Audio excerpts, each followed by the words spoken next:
Good morning students. 11वीं वाले बच्चे, सिद्धि हिंदी विद्यालय की इस ऑनलाइन क्लासेस में आपका हार्दिक स्वागत है। अब बच्चों, यहाँ पे हमारे ये जो क्लास चल रहे हैं, इस क्लास के भीतर जैसे कि हमने पहले पाठ की शुरुआत कर दी है प्रेमचंद, जिन्होंने लिखा है नमक का दारोगा। ठीक है, अब ये नमक का दारोगा ये जो पाठ लिखा हुआ है, तो सबसे पहले कल हमने प्रेमचंद किस प्रकार से यहाँ पे जो उनकी जो विशेषता है, उनकी विशेषताओं की चर्चा की, जिसकी वो किस प्रकार से यहाँ पे उनका जन्म साल कौन सा है, जन्म स्थल कौन सा है, उनका निधन कब हुआ, ये सारी बातें करीबन हमने देखी है। जैसे कि यहाँ पे 13 जुलाई 1880 में प्रेमचंद का जन्म हुआ, और यहाँ पे उनका जो यहाँ पे कल मैंने आपको बताया था कि 14 वर्ष की उम्र में ही उनके मतलब पिताजी का भी देहांत हो गया, और जब वो करीबन 5 वर्ष के थे तब उनकी माताजी का देहांत हो गया था। तो जीवन जो उनका था वो बहुत ही अभावों में गुजरा। इसके साथ साथ बचपन मतलब उनका जो मूल नाम है ये धनपत राय है, लेकिन साहित्यकारों ने उनको प्रेमचंद का नाम दिया है। यहाँ पे उनकी पत्नी शिवरानी देवी के बारे में भी मैंने आपको बताया था कि वो भी असहयोग आंदोलन में जुड़ जाते हैं। इस तरह से वो अपने जीवन में आगे बढ़ते हैं, और 8 अक्टूबर 1936 को उनकी मृत्यु होती है। तो ये थोड़ा सा बच्चों रिवीजन हो गया। तो अब तक यहाँ तक का हमने देखा है, और अब इससे और आगे हमें बढ़ना है। तो जो आज हम ये पाठ है नमक का दारोगा, ये नमक का दारोगा पाठ में हम यहाँ पे कौन से मुद्दे देखेंगे, तो उसका भावार्थ जो है, उसका सारांश जो है, उसकी चर्चा करेंगे। ठीक है, अब यहाँ पे पाठ का भावार्थ कुछ इस तरह से है कि ये सबसे पहले तो बता दूं कि ये साहित्य प्रकार इस पाठ का जो है वो कहानी है, और कहानी सुननी पढ़नी हमें अच्छी लगती है। अब कोई भी पाठ का शीर्षक हो, पाठ का शीर्षक से पढ़ने से ही हमें पता पड़ जाता है कि हो सकता है कि पाठ में इस प्रकार से कोई वस्तु होगी, या फिर उसका जो भावार्थ होगा, उसका जो मेन पॉइंट होगा वो इस बेस पे होगा, हम इस तरह से कह सकते हैं। अब यहाँ पे इसका साहित्य प्रकार है कहानी, और इस पाठ में जो शीर्षक दिया गया है नमक का दारोगा वो बिल्कुल उचित है। क्यों? क्योंकि कहानी में कुछ ऐसा है जैसे मुख्य पात्र के रूप में यहाँ पे मुंशी वंशीधर और पंडित आलोपीदीन। अब यहाँ पे मैं आपको थोड़ी सी कहानी बता देती हूँ, पाठ का सारांश, ताकि फिर हम पाठ पढ़े तो आपको कोई परेशानी ना हो। अब यहाँ पे कुछ इस तरह से है कि जैसे कि ये जो पंडित आलोपीदीन है, पंडित आलोपीदीन बहुत ही धनवान और पैसे वाला इंसान है। उनके नमक की गाड़ियाँ जो होती है वो चलती है रात के समय। तो वो जैसे हम कहते हैं ना कि जैसे कि किसी वस्तु का संग्रह करके फिर उसको ऊंचे दाम पे बेचना और संग्रहखोरी करना, इस तरह से। तो यहाँ पे उस समय की बात है, प्रेमचंद ने बताया अपनी कहानी में कि ये जो पंडित आलोपीदीन है वो नमक की हेरा फेरी करते थे, और उनकी बहुत सारी गाड़ियाँ जो होती थी वो इस नमक के काम में ही लगी हुई होती थी। और वो रात के समय जो भी पुलिस वाले तैनात होते हैं चेक पोस्ट पर, वो लोग क्या करते हैं कि गाड़ी को चेक ना करते हुए आगे बढ़ा देते हैं, और पुलिस वाले जो होते हैं, जो दारोगा होते हैं, उनको भी पंडित आलोपीदीन खुश रखते थे। मतलब उनको पैसे देते थे कि उनकी गाड़ियां जाने के लिए रिश्वत देते थे। ऐसे बहुत सारे अफसर थे जो ये रिश्वत लेते थे और पंडित आलोपीदीन का काम करते थे। हर जगह पे समाज में और गांव में पंडित आलोपीदीन का बहुत नाम था, लोग उनकी बहुत वाहवाही करते थे। क्यों? क्योंकि उनके पास पैसा था, दौलत थी, पावर थी, शक्ति, ये सब कुछ उनके पास था। इसके लिए लोग जो है वो उनके दरवाजे पर जाकर अपना माथा टेकते थे। अब यहाँ पे होता है ऐसा कि हर एक इंसान के जीवन में एक मोड़ आ जाता है, बिल्कुल उसी प्रकार से यहाँ पे भी ये पंडित आलोपीदीन है, उनके जीवन में भी एक मोड़ ऐसा आता है कि दूसरा एक पात्र है मुंशी वंशीधर। पंडित आलोपीदीन एक धनवान इंसान है, पैसे वाले इंसान है, और यहाँ पे मुंशी वंशीधर वो एक पढ़े लिखे इंसान है।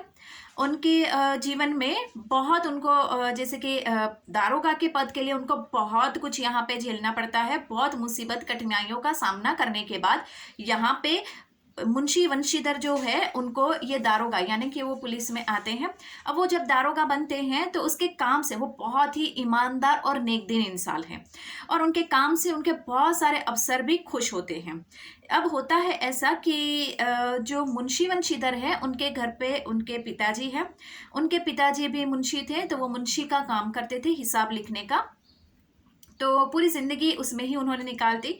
तो उनके पिताजी कहते हैं कि बेटा, वंशीधर को, कि बेटा तुझे ये दारोगा का पद मिला है, तुझे ये नौकरी मिली है, तो उम्मीद करते हैं कि तू काम अच्छी तरीके से करेगा। काम तो तुझे करना ही है, लेकिन इसके साथ ऊपरी आय जो होती है वो भी आनी चाहिए। अब एक पिताजी जो है अपने बेटे को ये सीख देते हैं, रिश्वत देना सिखाते हैं कि हमारी मासिक आय जो होती है यानी हमारी मंथली इनकम जो होती है वो यहाँ पे पूर्णमासी के चांद की तरह होती है, जो पहले आती है दिखाई देती है, और फिर धीरे धीरे धीरे धीरे धीरे धीरे पूर्णमासी का चांद कैसा होता है, लुप्त होता जाता है। बिल्कुल उसी प्रकार से हमारी मासिक आय भी जो होती है, मासिक तनख्वाह जो होती है, वो पहले आती है तो बहुत सारी दिखती है पूरी, फिर धीरे धीरे धीरे धीरे वो खत्म होती जाती है। इसके लिए हमारे पास क्या होगा, अगर ये बाजू वाली एक्स्ट्रा इनकम होगी, ये रिश्वत लेना वो कहते हैं, तो वो क्या होगा, हमारे जीवन में काम में आएगा। फिर तेरी इतनी बहनें हैं, 3-4 बहनें हैं यहाँ पे मुंशी वंशीधर की, तो उनकी भी शादियाँ करनी है, घर बनाना है, तो ये सारी बातें अब तेरे ऊपर जिम्मेदारी है। ऐसा कौन कहते हैं, मुंशी वंशीधर के पिताजी।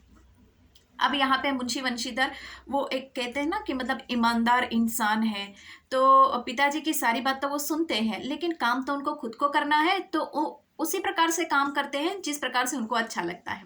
एक दिन ऐसा होता है कि जहाँ से हर रोज रात के समय पंडित आलोपी दिन की नमक की गाड़ियाँ वो हेर फेर करते थे, नमक यहाँ से वहाँ, तो वो गाड़ियाँ गुजर रही थी, तो वहाँ पे उस चेक पोस्ट के पास ये जो मुंशी वंशीधर है वो आदम के अर्थात वहां पे थे, तो उन्होंने गाड़ियों को रोका। फिर उन्होंने पूछा कि गाड़ियों में क्या है, सही से जवाब ना मिलने पर उन्होंने गाड़ियों को चेक किया।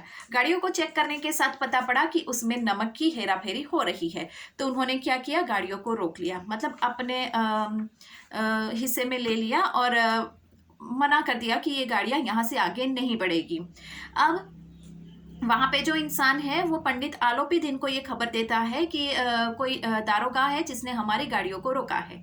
अब पंडित आलोपी दिन अपनी बग्गी में बैठकर बड़े ठाठ के साथ रात के समय आते हैं और मुंशी वंशीधर से बातें करते हैं और गाड़ियों को जाने के लिए कहते हैं, लेकिन मुंशी वंशीधर मना कर देते हैं। पंडित आलोपी दिन बहुत पैसे वाले हैं, इसके लिए वो रिश्वत देते हैं, किसको, वंशीधर को, कि वो गाड़ियों को जाने दे। दारोगा को कहते हैं कि तुम्हारे जैसे बहुत सारे इंसान आए और दारोगा तो सभी मेरे यहाँ माथा टेकते हैं, मैं उनको सबको खुश करता हूँ, तुम्हें भी खुश करूंगा। तो शुरुआत से 1000 से लेकर 10,000 तक की बोलियां लगी, लेकिन यहाँ पे जो आलोपी दिन ने ये बोलियां लगाई और दारोगा ने बिल्कुल मना कर दिया साफ कि गाड़ियां नहीं जाएगी, चाहे आप कितना भी रिश्वत क्यों ना दे। फिर ये रिश्वत के दाम बढ़ते बढ़ते बहुत हो जाते हैं, लेकिन फिर भी यहाँ पे दारोगा हिलता नहीं है और आखिरकार उसको गुस्सा आता है और वो आलोपी दिन यानी बहुत बड़े जो इंसान होते हैं जिसका प्रतिष्ठित समाज में नाम है, उनकी प्रसिद्धि है, तो आलोपी दिन को वंशीधर गिरफ्तार कर लेता है और उनको हवालात में डाल देता है। दूसरे दिन पूरे सुबह होते ही पूरे इलाके में, पूरे गांव में बात फैल गई कि इतने बड़े इंसान को एक मामूली से दारोगे ने पकड़ के जेल में डाल दिया। मुकदमा चलता है, कोर्ट में जाते हैं और वहां पे जो हम कहते हैं ना कभी कभी के, जैसे कि सच जो होता है वो हार जाता है और झूठ जीत जाता है, कभी कभी ऐसा होता है। बिल्कुल उसी प्रकार से यहाँ पे भी ऐसा हुआ कि जो दारोगा है, दारोगा के पास कोई सबूत ना होने के बावजूद, उसके पास कोई सबूत नहीं थे, इसके लिए यहाँ पे पंडित आलोपी दिन ने झूठे गवाह पैदा कर लिए और जज को भी खरीद लिया। इसी के बहाने यहाँ पे पंडित आलोपी दिन जेल से छूट जाते हैं, मतलब कोर्ट से ही बरी हो जाते हैं। और सब लोग और जज ने दारोगा से वार्निंग दी कि आइंदा से वो ऐसी कोई भी हरकत ना करे या फिर इस तरह से किसी भी इज्जतदार इंसान को यहाँ पे पकड़ के ना लाए। इससे जो कानून है उसकी जो इज्जत है वो उसमें परेशानी आती है, इसके लिए ऐसा उनको नहीं करना है, तो उनको सावधान रहने के लिए कहा। ये यहाँ पे उनको सूचना दी। दूसरी तरफ आलोपी दिन बहुत खुश है, उनके साथ जुड़े हुए हर एक इंसान बहुत ही खुश है, जो मिठाइयाँ बांट रहे हैं, पटाखे फोड़ रहे हैं। यहाँ पे दारोगा के पद के ऊपर रहने वाले मुंशी वंशीधर यहाँ पे बहुत ही परेशान हो जाते हैं, क्योंकि सच जो है वो हार गया एक पैसों के सामने। यहाँ पे पैसा यानी लक्ष्मी, सच यानी कि यहाँ पे पढ़ाई लिखाई, और जो माँ सरस्वती है वो यहाँ पे झुक जाती है। ये सोचकर वो बहुत ही मतलब टूट जाते हैं। जैसे ही वंशीधर के घर पे उनके पिताजी को ये बात पता पड़ी कि मेरे बेटे ने इतने बड़े इंसान के वो मतलब जेल में डाल दिया, तो पिताजी ने भी यहाँ पे अपने बेटे को वंशीधर को बहुत सारी खरी खोटी सुनाई। बिल्कुल उसी समय वहां पे पंडित आलोपीदीन पहुंच जाते हैं। किसके घर? मुंशी वंशीधर के घर। ध्यान से सुनिएगा। आलोपीदीन को जेल में डालने के बाद भी पंडित आलोपीदीन ये वंशीधर के घर पे आते हैं। उनको देखकर ये जो वंशीधर के पिताजी है, दारोगा के पिताजी, वो खड़े हो जाते हैं, उनका सम्मान करते हैं। और आलोपीदीन वहां पे पहुंच जाते हैं एक पेपर लेकर, जो 100 रुपए का इस तरह से कुछ स्टैम्प पेपर होगा। उसके ऊपर कुछ लिखा हुआ था कि आपको यहाँ पे ये वंशीधर जो है, वंशीधर ने ये तय कर लिया कि इस तरह से अगर दारोगा के क्षेत्र में ऐसा होता है, ईमानदारी काम नहीं आती है, तो वो दारोगा पद पे नहीं रहेंगे और इस्तीफा दे देंगे। और वो इस्तीफा दे भी देते हैं। तो यहाँ पे उनके पिताजी जो है वो वंशीधर को बहुत खरी खोटी सुनाते हैं। लेकिन जो आलोपीदीन है वो उनके घर पहुंच जाते हैं, और मैंने आपको बताया ना वो 100 रुपए का स्टैम्प पेपर होता है, उसके ऊपर कुछ लिखा पड़ी होती है।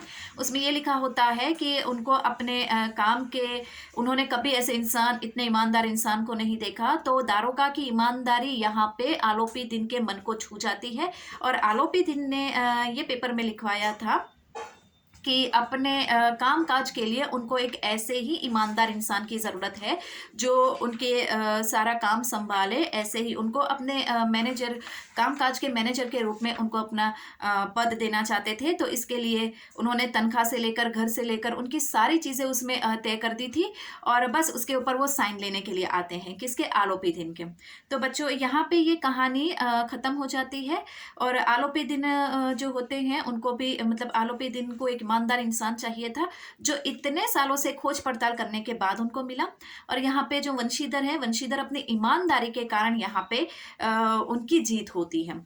तो बच्चों ये जो कहानी है, ये कहानी इतनी सी है, यहाँ पे खत्म हो जाती है। लेकिन हमें इससे क्या सीखने को मिलता है कि कभी कभी हम कहते हैं ना, सच्चाई हार गई, सच्चाई ने घुटने टेक दिए, लेकिन यही सच्चाई आगे जाकर हमारे काम में आती है। यही सच्चाई आगे जाकर हमारी ईमानदारी जो होती है उसको और ज़्यादा उजागर करती है। तो कभी हार नहीं मानना चाहिए कि हम सच्चे थे, सच्चाई हार गई, इस दुनिया में बुराई की जीत होती है, सच्चाई की जीत नहीं होती। ऐसा कुछ नहीं होता है। सच्चाई होती है, चाहे वो कितनी भी कड़वी क्यों ना हो, लेकिन आज नहीं तो कल वो कभी ना कभी बाहर जरूर आती है और उसकी जीत जरूर होती है।